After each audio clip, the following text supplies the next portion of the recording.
Conservatives can sound a little crazy when they talk about 15-minute cities. Here's how to avoid the trap.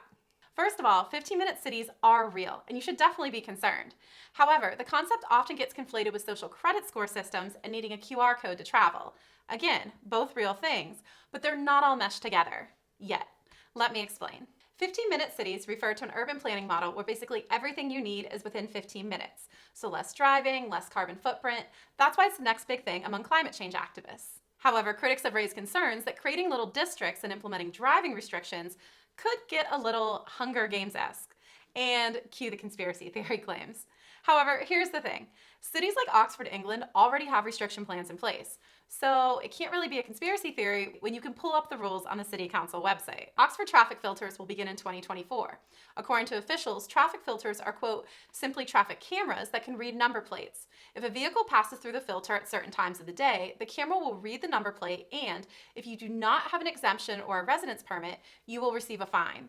Oxford residents and residents of some surrounding villages will be able to apply for a permit to drive through the filters on up to 100 days a year. Addressing backlash, officials stress that residents can walk and bike on the filter roads at any time, and people can still drive anywhere they want.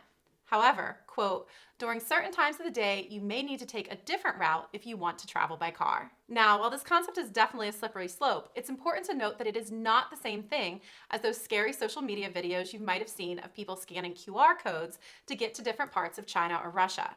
That's a whole different program implemented by those countries to enforce COVID restrictions. And again, not a conspiracy theory. Even CNN has reported on the QR code story.